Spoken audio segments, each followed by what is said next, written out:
Maraming kaganapan sa ating mundo ang mahirap ipaliwanag, Sir Casper, at minsan ginagawa lamang katatawanan ng iba at sasabihan ka pa na nababaliw ka na. Ngunit sa aking karanasan bilang isang magsasaka at ordinaryong tao lamang, ang lahat ng nasaksihan ko, maging ng misis ko, ay may katotohanan. Magandang araw sa iyo, Sir Casper, at sa mga tagapakinig mo. Ako po si Roy. Salamat at ako ang napili mo ngayon. At masaya ako at maibabahagi ko na sa madla ang matagal ko nang itinatagong lihim. Ilang taon ding itinago namin ang aming sekreto. Natakot kaming husgahan kami ng mga tao. May ilang nakakaalam na malalapit sa amin.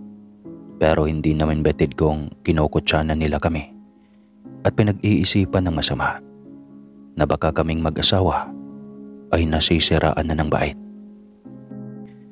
May mga kamag-anak akong nakakaalam para na rin maging bukas ang kanilang pangunawa hinggil sa mga nilalang sa kabilang dimensyon. Pero ang napuna ko, mahirap maunawaan ng mga tao sa ngayon ang salitang elemento at pilit nilang binabaliwala ang lahat. Dito ko sisimula ng aking karanasan, kasamang saksi ang aking asawa. Taong 1995, nabili ko ang lupain sa dulo ng Barangay Anos, bayan ng San Carlos. Mura ang lupa ng mga panahong iyon at sapat lang sa ipon naming mag-asawa. Kaya naman wala akong pinagsisihan nang bilhin ko ito. Sabi ng mga taga rito, ang nabili ko daw na lupain ay tamain ng kidlat, kaya pinag-iingat nila ako. Natawa lang naman ako nung una at normal lang naman talaga ang ganong lugar. Malalawak ang lupain dito at nahati na ito sa maraming dayo na nakabili din at kung saan-saan na sila nagmumulang lugar. Iba't iba na ang nagmamay-ari ng mga parsela ng lupa dito at hindi ko sila kakilala. Ang ibang parte naman ay pag-aari na ng mayayamang tagabayan at wala na silang paglagyan ng pera nila. Kaya naman kahit liblib ay binili nila dahil mura nga ito. Kinakausap ko ang may-ari ng lupa na si Kabadong. Nagtataka kasi ako kung bakit agad niyang ipinagbili ang kanyang malawak na pag-aari. Gayong may kaya naman ito sa buhay. Kabadong, bakit mo ipinagbili lahat at wala kang itinira? Sayang naman ang lupa mo. Nakakapagtaka naman po at halos nilahat mo na ang lupain mo. Tanong ko sa matanda.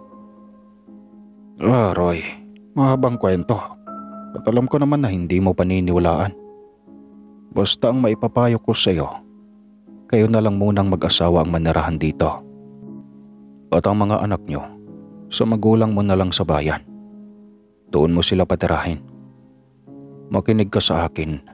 Alam ko naman, Roy, na may maririnig ang istorya sa lupain kong ito. Alam kong alam mo, pero binili mo pa rin. Saad ni Kabadong. Nako, hindi po kasi ako paniwalain sa mga sabi-sabi lamang, Kabadong. Kaming mag-asawa hindi naniniwala sa ganon. Oo, at sabi nila tamain daw ng kidlat ang bahaging ito. Pero madali lang naman po ang solusyon doon. Wika ko naman. Mabuti naman kung ganon. At sana nga tumagal kayo dito. Magkakagaya ka rin ng iba na binawi ang pera nila sa akin ilang buwan lang. Basta ang anak nyo, huwag ninyong itira dito. Malayo, pati sa paaralan ang lugar na ito. Opo, ang anak namin ay nasa inay ko talaga. At doon talaga sila nakatira mula pa noon. Isa lang po kasi ang anak namin at sulong apo pa. Kaya huwag po kayong mag-alala nung. Kami lang ng mag-asawang titira dito. Mag-aalaman at maghahayupan kasi kami. Yun talagang plano po namin.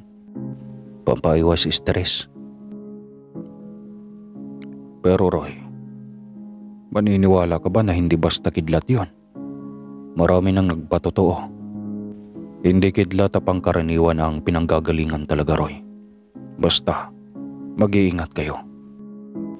dahil walang nakakatagal na tumitira sa lugar na ito. Basta ako'y di nagkulang sa pagpapaalala sa inyo ha. Uwi ka pa ng matanda. Opo. Sige po kabadong. Hayaan mo. At mag-iingat kami. Sagot ko pa sa matanda. At tuluyan na itong lumakad papalayo sa akin. Ramdam ko ang kanyang pag-aalala. Ang mga nakabili naman ng lupa sa aking likurang bahagi ay binakuran lamang at walang nakatira. Kaya naman sa aking nasasakaupan na halos 1 hektarya ay solo ko ang kabuuan. Sapat sa paghahayupan ko at gulayan. At ang dulo ay malawak na ilog na napakalinis at kay gandang magpain o manghuli ng isda. Roy, maganda at malapit sa ilog ano. Salamat at malilibang ako dito. Uwi ka ng asawa kong si Elsa. Mahilig kasi itong maghalaman at pangarap namin ang ganitong lugar. Matagal na. Sakto din kasi palagi kaming stress sa negosyo nun. Kaya nung nakaluwag-luwag kami, naghanap talaga kami ng ganitong lugar. Payapa naman talaga ang paligid at wala naman akong maramdamang kakaiba. Bukod doon, ganitong lugar ang gustong-gusto ko. Tahimik at walang kapitbahay na maiingay. Tapos iwas gulo ng buhay. Normal na buhay ang aming naranasan sa unang taon. Marami na kaming bisero ng kabayo at baka, kalabaw, at mga prutas na talagang kayayabong ng bunga. Marami ang nakakapuna sa amin sa labasan ng barangay at nagtataka sila sa aming mag-asawa. Roy, parang swerte kayong mag-asawa ha. Mabuti naman. Yung iba kasi tumitira dyan nag-alisan agad. Nangamatay ang kanilang mga pananim at mga hayop. Pati mga gulayan. Napepeste. Uwi ka pa ng may-ari ng tindahan sa labasan. Hindi na lamang ako mimik. Tanging ngiti lang ang sambit ko. Ahaba lamang kasi ang usapan. At wala naman akong ikwento sa kanila na kakaibang nararanasan. At sila lang ang nagawa ng istorya. Hayaan mo na Roy, kasalanan ba natin kung tayo ay hindi ganon ang naging kapalaran dito? Saad naman ni Elsa at umalis na kami. Matapos bumili ng ilang gamit sa bahay. Ang hindi ko malilimutan ay ang buwan ng Mayo. Isang matinding tag-init noon. Kakatapos lang ng Abril. Ito na ang tinatawag nilang tunay na tag-init. Kahit ang ilog ay nawawala ang tubig. Pero sapat naman ang tubig para sa mga hayop ko. At dahil nga tag-init, napipilitan akong kumuha ng mga dayami sa mga kamag-anak ko sa kabilang barangay para ipakain sa mga hayop ko. Halos maubos na kasi ang mga puno ng saging dito sa amin. Sagana naman sa kanila ang mga sariwang damo at dayami. Kaya wala akong naging problema at hindi naman iba sa akin ang mga kamag-anak ko. Naku insan, sa'yo na lahat yan. Basta hindi ko na ibibigay sa iba at mag-iingat ka sa lugar mo. Kahit tag-init, nakidlat pa rin doon. Saad ng pinsan ko. Pero nagtataka ako sa kilos ng pinsan ko. Para bang may gusto itong sabihin sa akin. O baka nahihiya lamang siya sa akin. Kaya ako na ang nagtanong. Insan, may gusto ka bang sabihin ha? Tanong ko. Insan, hindi lingid sa'yo na magkakahanay ang ating lupain. Kahit ibang barangay nang nakakasakop dito. Insan, ang kumpare ko. Kamakalawa lamang, tinamaan ng kidlat ang lupain niya at may nalas agad. Nagkasakit ang kumpare ko at parang napaglaruan ng engkanto raw eh. Ako'y natatakot para sa inyo insan. Bali-balita pa insan. Yun daw kidlat ay parang kagagawa ng mga elemento sa kabilang dimensyon. At ginagawa raw nilang daan ang lupain na nabili mo. At yun daw, minamalas ang may-ari ng lupa. At kahanay mo lamang ang lugar na iyon. At marami na insan ang nagpatotoo kaya mag-iingat kayo mag-asawa. Kwento pa nito. Napatawa naman ako. At pagkaramdam ko ay parang kwento sa isang pelikula ang narinig ko. Ano ka ba insan? Para kang isang bata. Naniniwala ka ba sa ganong kwento? Ika'y kumain at baka ika'y gutom lamang. At ako'y aalis na. At solo ang ate Elsa mo sa bahay. At tuluyan na nga akong umalis at iniwan ko ang pinsan kong kakamot-kamot sa ulo. At alam kong nag-aalala ito sa aming mag-asawa. Bandang 5:00 ng hapon nang ako'y makarating sa bahay namin. At hinanap ko agad si Elsa. Sa liit ng aming munting kubo ay hindi ko ito makita. Hinanap ko sa kanyang halamanan, pero wala naman. Elsa, asan ka? Nandito ako. Sigaw ko. Pero walang sumagot sa akin. Kaya naman ako'y naglibot sa aking malawak na kaparangan. At baka ako galing ng ilog.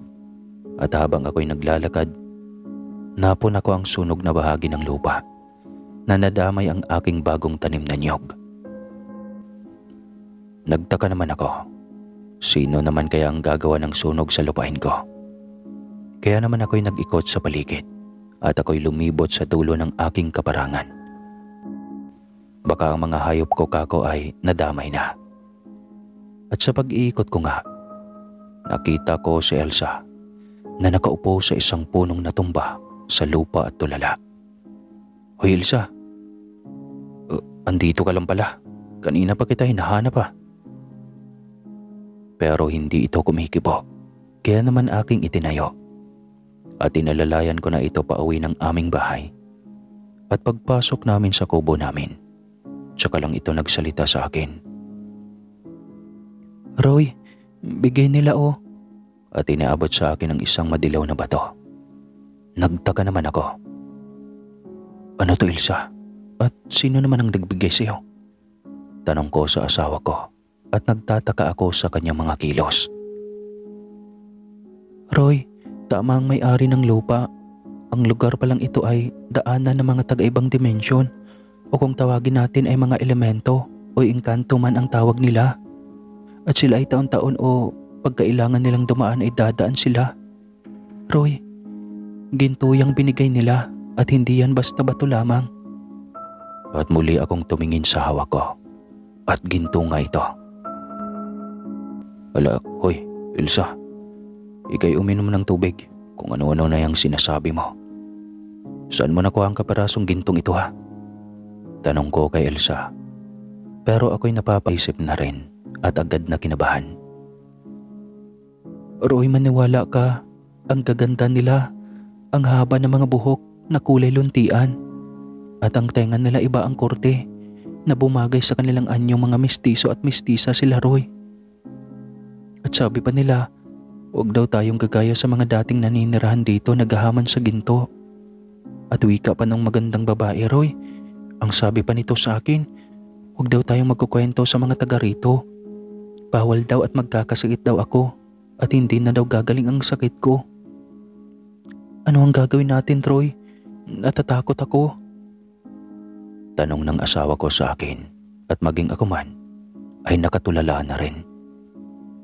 Inaamin kong natakot ako at nag-isip na baka nababaliw na kaming mag-asawa.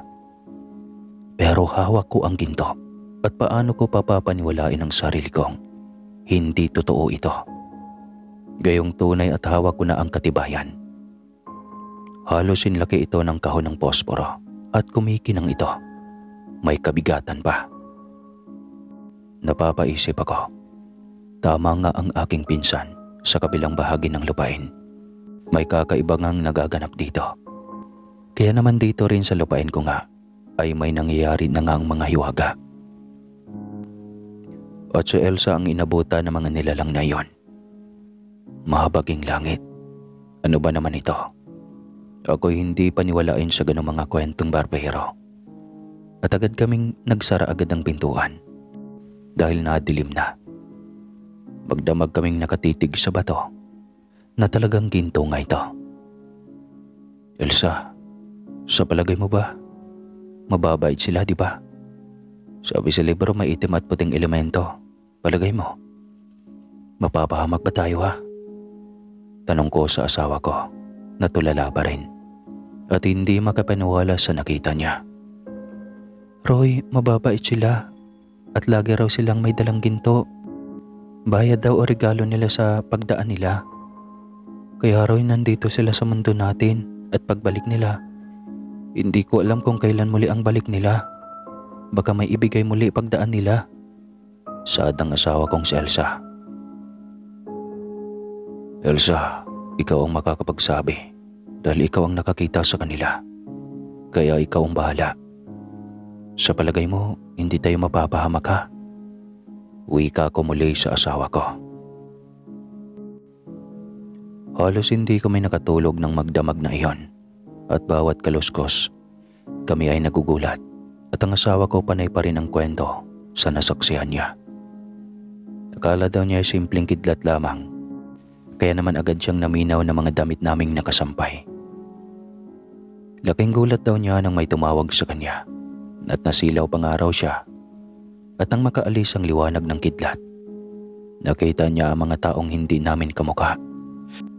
Mga ako Roy, ilihim daw natin kundi mamalasin daw tayo at baka magkasakit tayo ng malubha. Wika pa ni Elsa. Ano ba naman itong nangyayari sa amin? Akala ko naman gawa-gawa lang ng mga chismosa ang kwento sa kidlat na yon. Ito'n pala ay kakaiba nga. At tama nga ang sinabi ng asawa ko. Baka pagtawanan kami at sabihang baliw kaming mag-asawa. Pag ikwento namin ito sa iba. Wika ko sa isipan ko. Naisip ko naman ang pinsan ko pero ayoko nang madamay pa ito. Maliliit pa ang anak ng pinsan ko. At nakakaawa naman pag dinamay ko pa. Ilang araw kaming nakaabang sa pagkidlat muli at yun pala ang hudyat na magbubukas na ang daanan nila. Ay, Diyos ko, kung totoo man ito, kayo na po ang bahala. Dasal ko sa araw-araw. At ilang araw naman ang lumipas, wala pa ring nabubuong kidlat.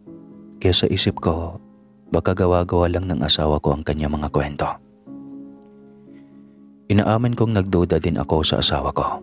Kaya naman minabuti kong magsadya sa kakilala kong alahero sa bayan. Nagdahilan ako kay Elsa na nasa tindahan lang ako pupunta. Pero dinala ko ang batong dilaw at dahil may motor naman ako, agad akong nakarating sa bayan at sinadya ang aking kakilala. Manang Berteng, patingin nga kung ano ari. Naku, nakatago sa kabinet ng lolo ko yan. Matagal na po. Yun ang aking naisip na dahilan para hindi na humaba ang usapan namin at agad ngang tinignan ng matandang alahero ang dala kong bato. Aba, sus Mariusip Otoy. Napakataas na ginto nito. Itago mo yan, baka manakaw sa'yo yan. Purong-puro yung ginto. At pag ibebenta mo, sa Maynila pang bintahan yan. May kilala ko. Yun ay kung gusto mo lang naman. Abay Otoy, baka kulang-kulang milyon ang halaga niyan. Napakabigat to. Saad ng matanda. Bigla akong nanlamig na hindi ko mawari. Agad kong itinago at binalot ng panyo ko ito. Tsaka nagpasalamat ako at agad nang umalis. Naalala ko ang asawa ko na baka bumalik ang mga engkanto at kung ano ang gawin sa kanya.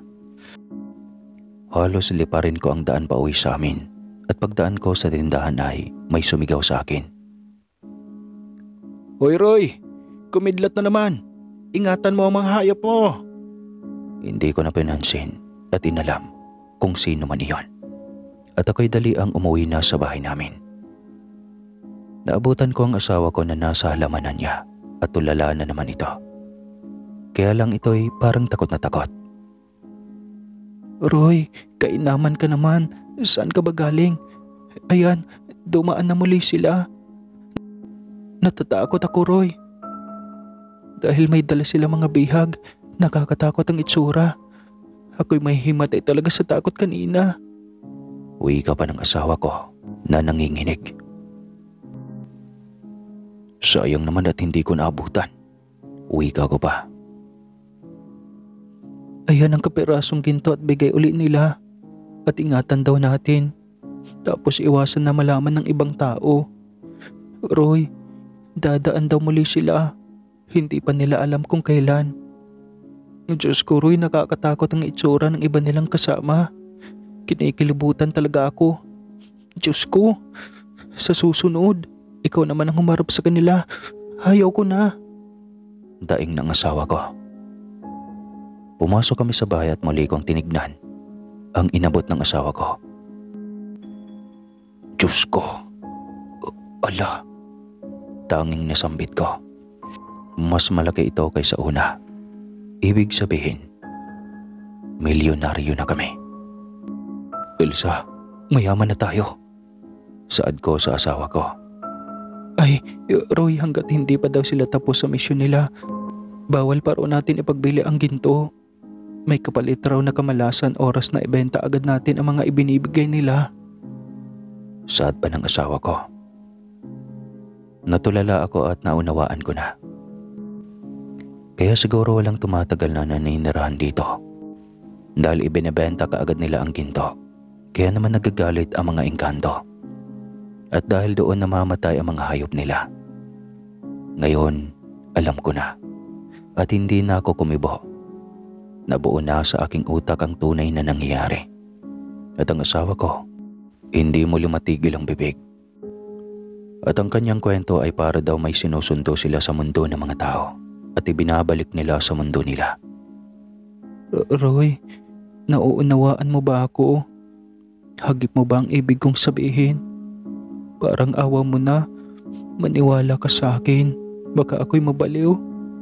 Paano natin sasabihin sa pamilya natin ang lahat ng nangyari sa atin?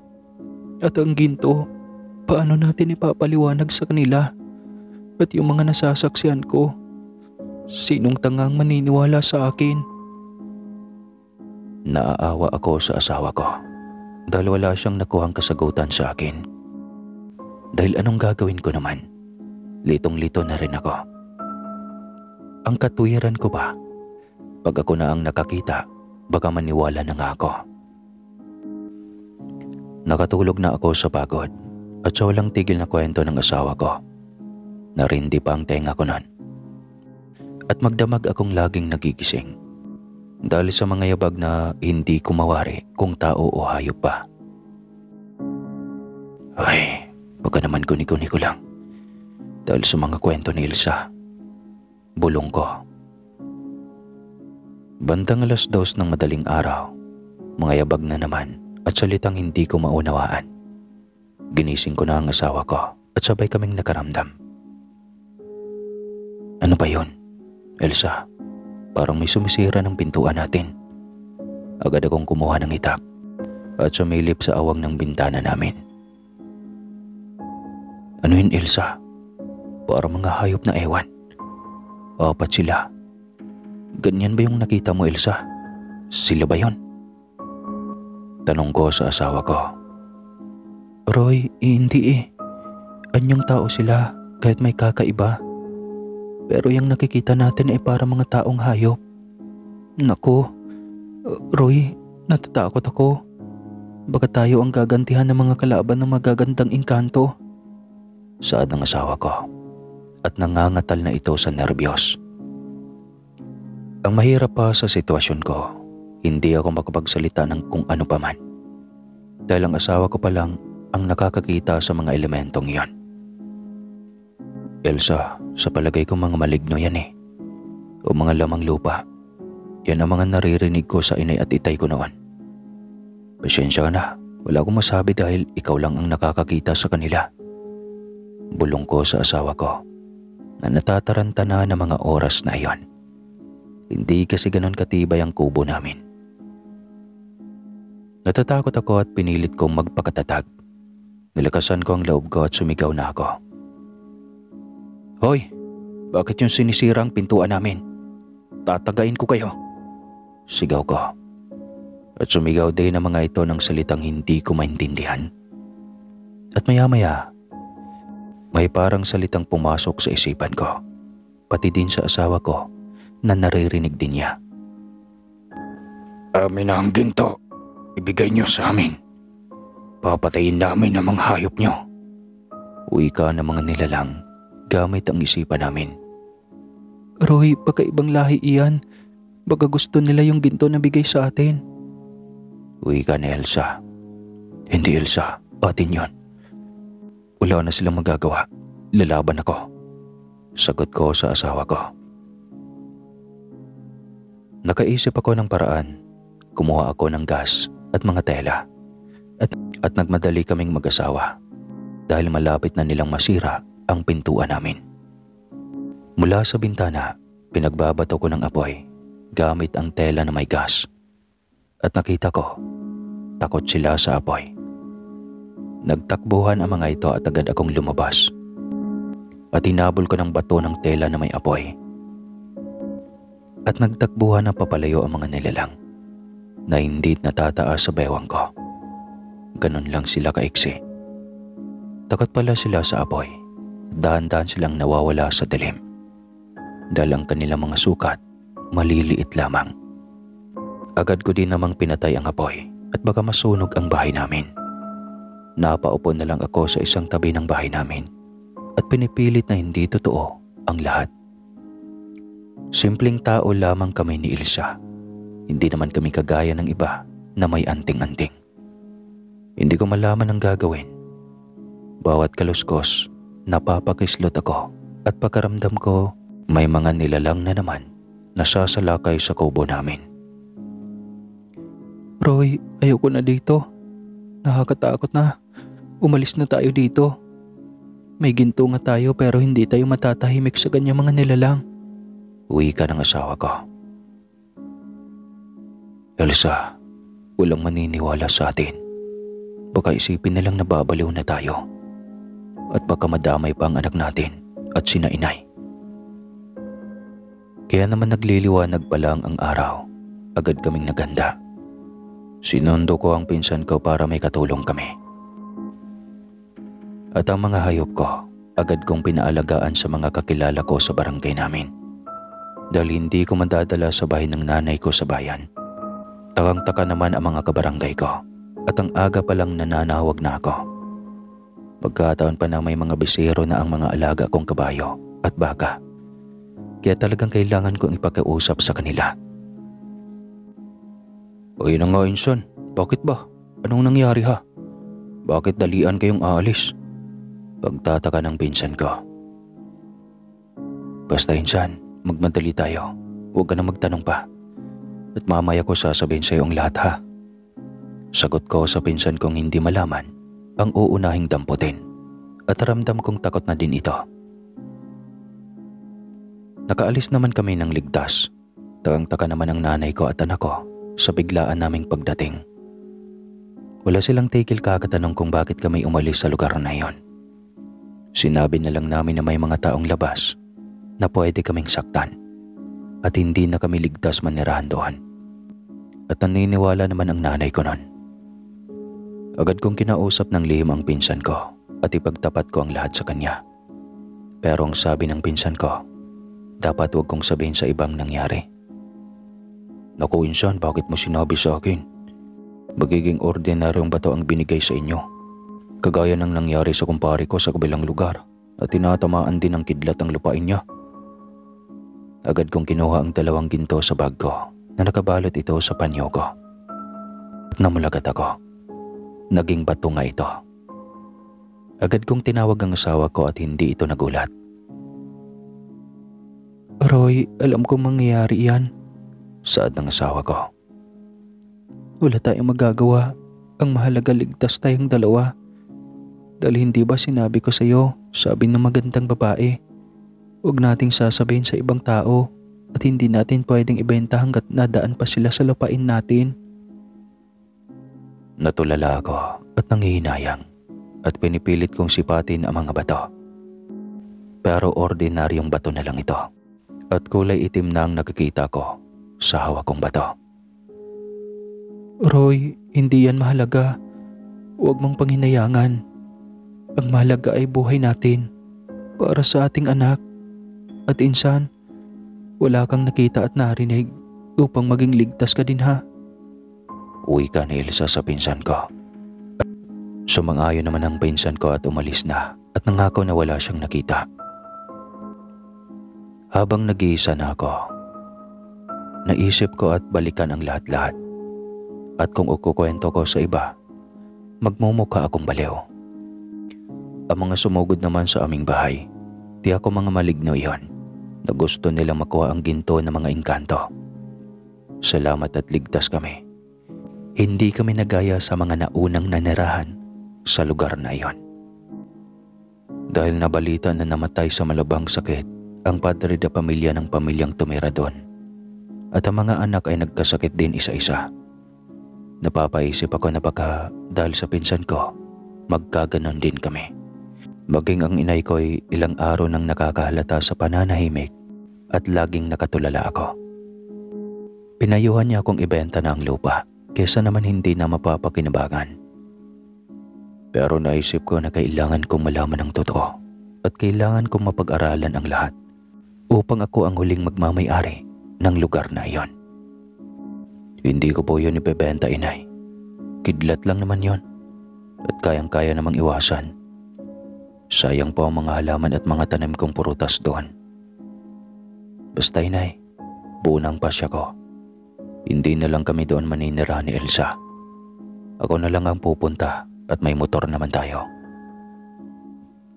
Uwi ka ako kay inay at sinabi naman itong bahala na daw ako at basta mag-iingat lang daw ako.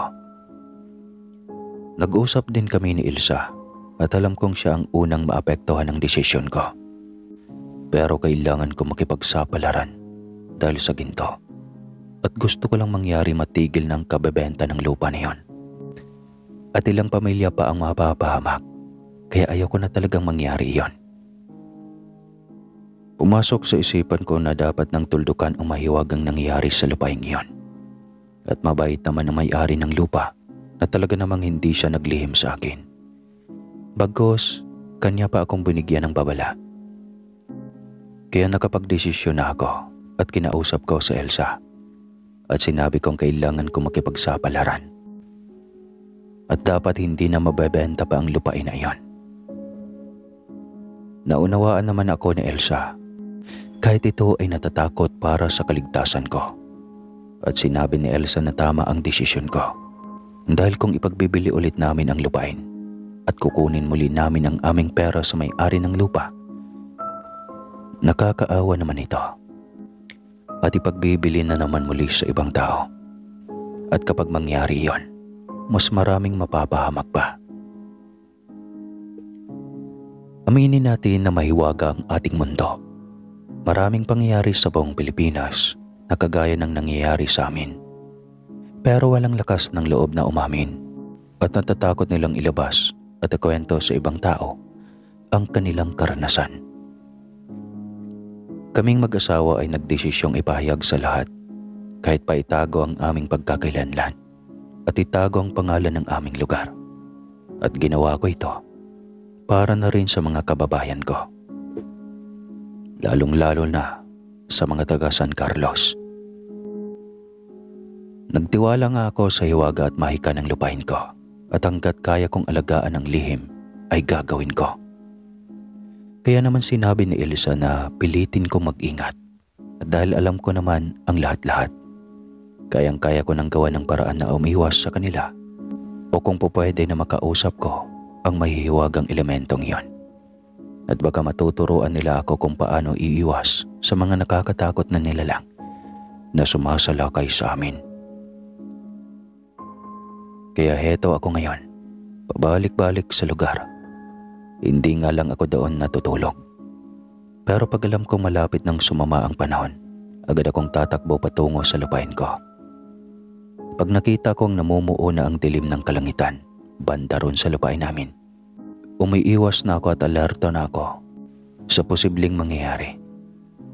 At ilang segundo lang, ayan na nga ang aking kinakatakutan. Nakaharap ko na ang mga elementong dumadaan sa portal.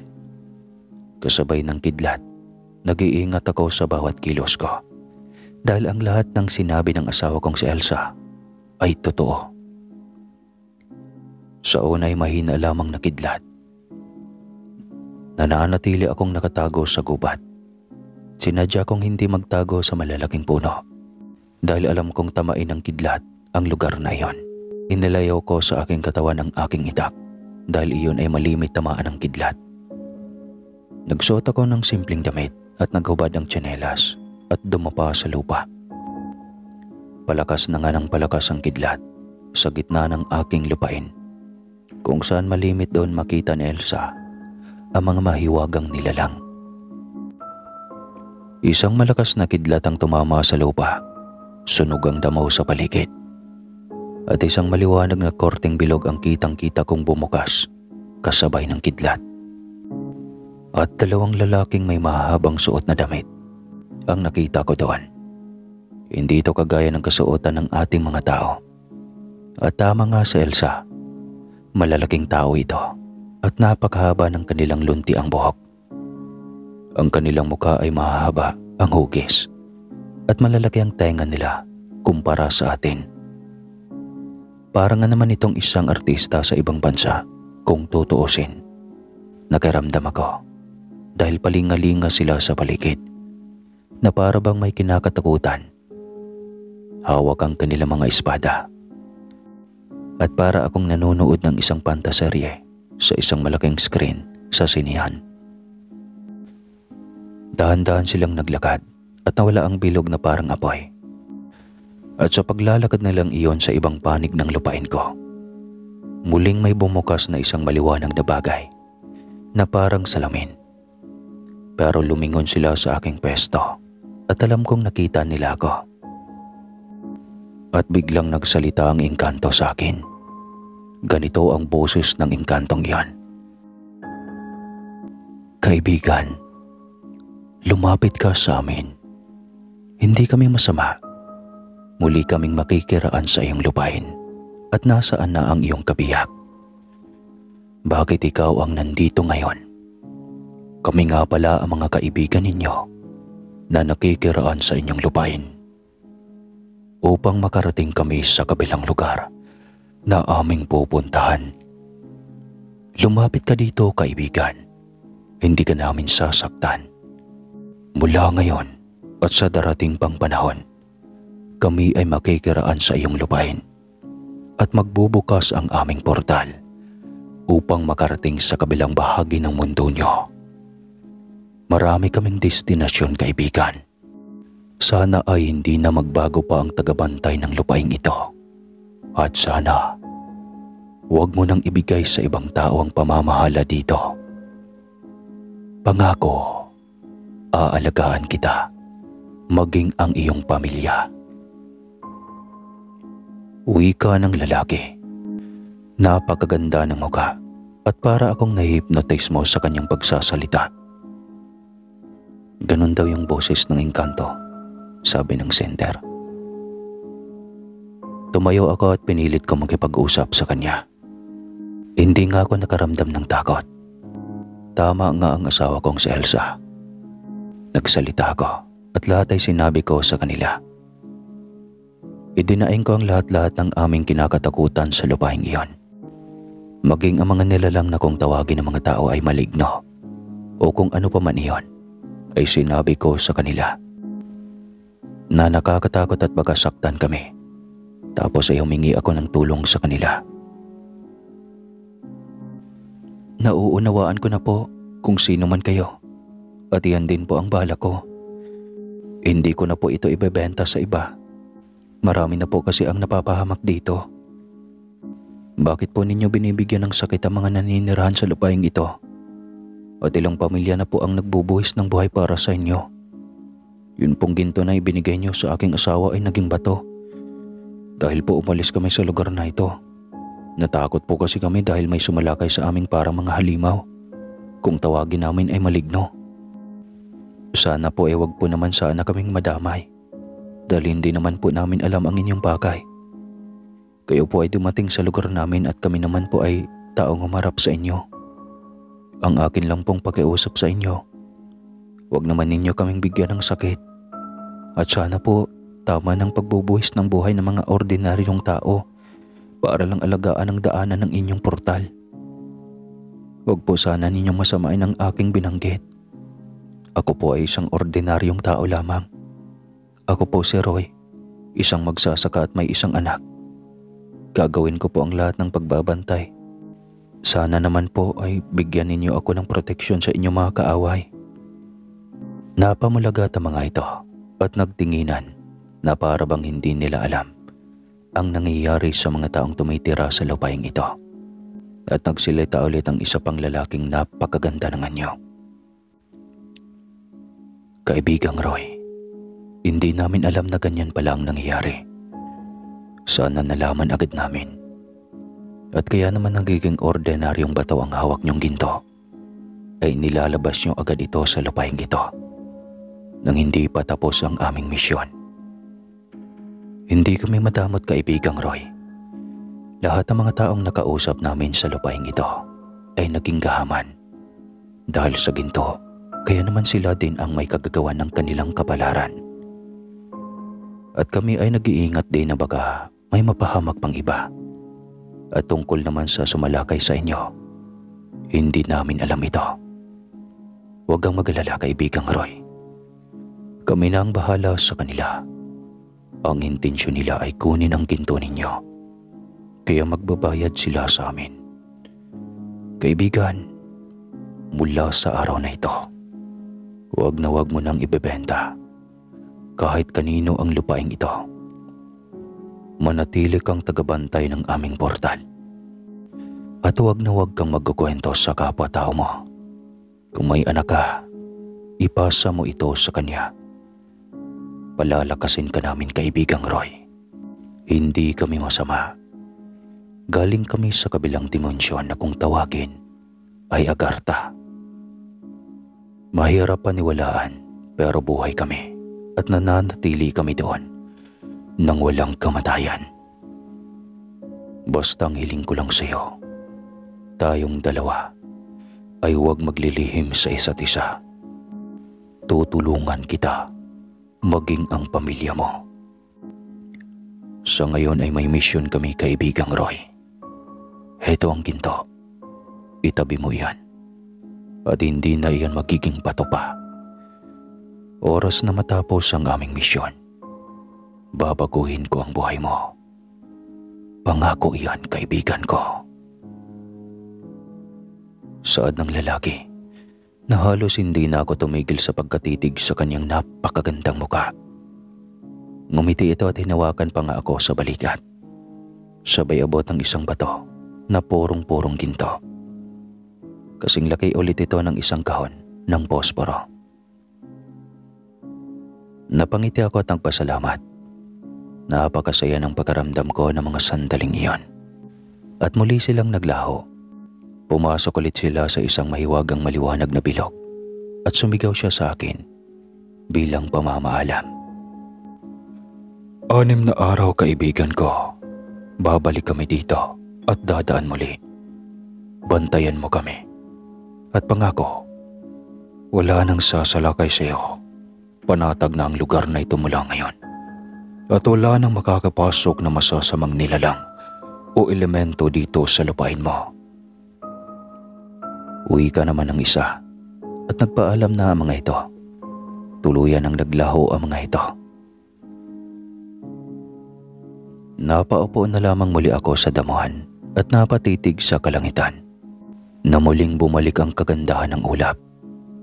Nagpakita na muli ang sinag ng araw at para bang walang nangyari. Humuni na muli ang mga ibon sa paligid at ang aking mga hayop. Nakita kong masiglang kumakain ng damo at para bang walang naganap na pagtama ng kidlat. Kaya naman sinabi ko sa sarili ko na kayang-kaya ko pala pag-aralan ang lahat. At tama nga ang pasya ko, hindi ko na ibebenta pa sa ibang tao ang lupain ko. Kailangan ko silang alagaan at bantayan at sabihin man nila na baliw ako, wala na akong pakialam. Pero hindi nila kayang tumbasan ng anumang salapi ang naranasan ko at mga nakikita ko. Mula nga noon ay may kaibigan na akong mga elemento na mula sa kabilang daigdig na mahirap ipaliwanag sa kagaya kong tao lamang. Mula nga noon, pag sinabi nilang ika-6 na araw, ay babalik ako. Magbabantay ako sa kanilang portal. At sinabi rin nila na umiiwas ako sa tatamaan ng kidlat. Sinasabi nila kung saan ang tamang pwesto ko at nakikita ko sila na kumakaway sa akin.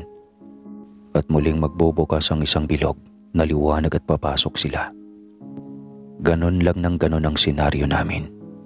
At huwag kong dadalhin sa kabayanan lahat ang ginto. At isa-isa ko lang ibebenta ito kada tapos ng misyon nila. Nakakatuwa dahil ilang dekada na ako dito ngayon. Matanda na rin ako. Kami lang na Elsa ang nakakaalam ng lahat. At binata na ang anak ko at dahan-dahan ko nang ikakwento sa kanya ang lahat ng mamanahin niyang kaalaman. Ang nanay ko naman ay matanda na rin at hindi hirapan sa kanyang mga sakit dahil may pera kami at kung magkasakit man ang aking inay ay nagagawan ko agad ng paraan. Mahirap paniwalaan pero mayaman na kami ngayon. Marami ang nagtataka pero ang sinasabi ko na lang, nanalo ako sa scatter, stay joke lang. Nanalo ako sa loto. Ang pinsan kong tanging saksi sa lahat ng aming lihim ay pinaghandaan ko na rin ang buhay at nananatiling tikom ang kanyang bibig. Pero kakaiba na ang aming pamumuhay ngayon. Ang lahat ng mga kaibigan namin ay nagtataka at hindi kami naging madamot. Tumutulong kami sa mga wala at lahat ng kamag-anak kong hirap sa buhay ay hindi na nakaramdam pa ng kahirapan. Nasanay na ako sa sitwasyon namin. Pupunta ako pag alam kong malapit ng gumidlat. Kasi sinasabi na ng mga mahiwaga kong kaibigan na ganong petsa sila babalik o ganong araw.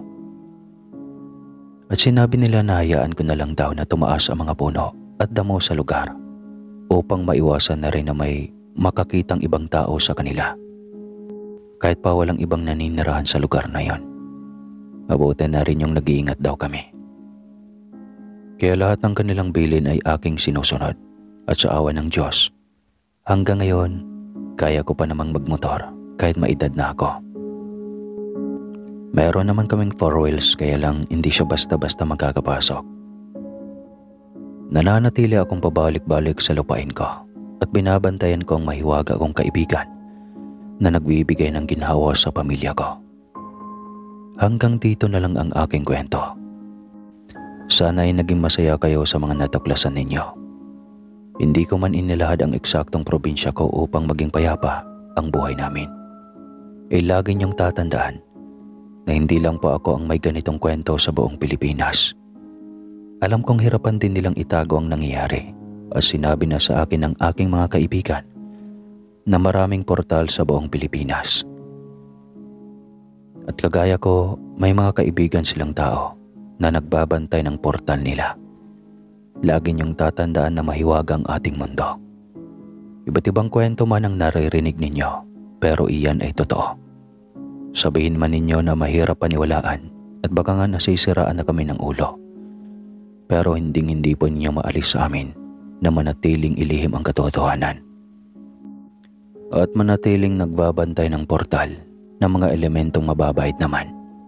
At hindi naman nakakasakit ng mga ordinaryong tao. Bagkus ay nakakatulong pa ito. Paalam po sa inyo. At sa ngayon, kasama ko na ang anak ko. Pag bumabalik ako sa lupain ko at nasasaksihan na rin niya ang mga kaganapan. Kaya ilang taon pa, isasalin ko na sa kanya ang tagabantay ng portal ng aming mga kaibigang engkanto. At sa mga hindi naniniwala sa mga engkanto, pakinggan niyo itong mabuti. I-challenge ko kayo. Nasa sa inyo na kung gawin niyo ito, pero lubha po itong delikado. Ito ang gagawin nyo. Simula Sabado ng araw hanggang Huwebes. Huwag kayong kumain ng maalat. Tapos kapag Biyernes ng tanghaling tapat ha, pumunta kayo sa tahimik na lugar. Mas maganda kung may malalaking puno o di kaya malalaking bato. Tapos kumanta kayo ng kumanta. Huwag kayong magsasabi ng tabi-tabi po. Kumanta lang kayo ng kumanta. Lakasan yung boses nyo. Tapos kapag humangin ng malakas, lalo nyong lalakasan ang kanta nyo. Tapos kinahapunan noon kapag magkasakit kayo o may mararamdaman kayong kakaiba, magpa-doktor muna kayo Kapag hindi kaya ng doktor, hanap kayo ng pinakamalakas na albularyo. At sa mga gagawa po, sana ay makahanap kayo ng malakas na albularyo. Yun lang po at maraming salamat. Kinikilabutan ka na.